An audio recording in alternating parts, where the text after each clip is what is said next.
A lot has been said by me, by other MPs, about just the brutal murder of young Adriana and the circumstances under which she was found and the complete dysfunction of the police force. The attempt to cover this up, the attempt to mislead the entire nation by that the police tried. I'm disgusted. And coming to the National Assembly this morning left me even more disgusted. To see the attitude of the Speaker of this House, Mansour Nadir. One would have thought that as a House and as a Speaker, he would have demonstrated a little more sensitivity by starting off this morning to address the House on this matter.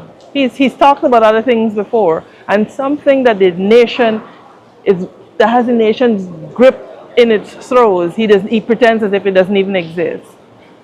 And then not only that, when we get to the item of petitions, he completely bypasses that, as if we did not have a meeting with him prior to the sitting of the National Assembly on this petition that the GHRA sought to lay in the Parliament today. We had a meeting, myself, the Chief Whip, the Speaker of the National Assembly, the Clerk of the National Assembly.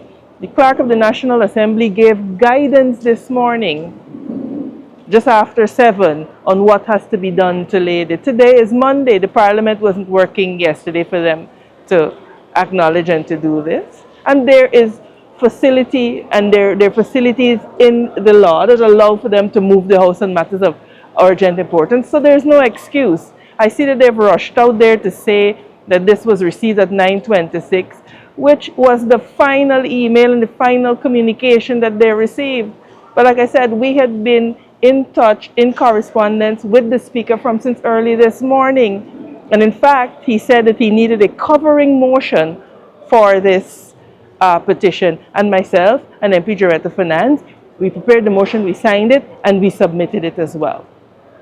So this pretense about, oh, this was not submitted in time, it's all misleading to the people of Guyana. But you know what the problem here is, and I think the entire Guyana knows, they cannot defend the police's actions. And they do not have the magnanimity of spirit to stand with the people of Guyana to say what? You know what? We have to reform the police force. You see them doubling down on the dysfunction. You see them doubling down on just the lawlessness. And so, you know, the House right now is useless. The people's voice, the people's House, is being used as a tool for the government to come, they get money and they go. Completely disregarding. The Constitution says the sovereignty belongs to the people who exercise it through their duly elected representatives. And we're the duly elected representatives of the people of Guyana. And so to the degree that the Speaker of the National Assembly seeks to silence us, he is silencing the people of Guyana that we represent. And it is a sad, dark day for this country, because this is a matter that has gleaned international attention and outrage. And one would think that the Speaker would exhibit the empathy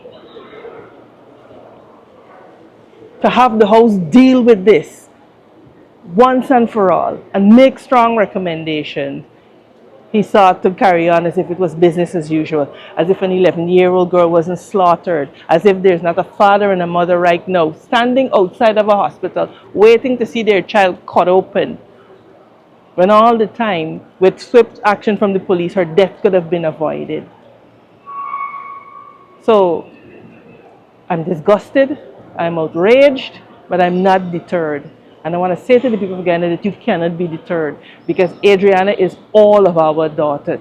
It could have been any one of us in the position of her parents today. And so the family, I'm sure the government is going to try to pressure them, etc. So we, as the people of Guyana, we have to bear them up in this time. We have to support them in this struggle.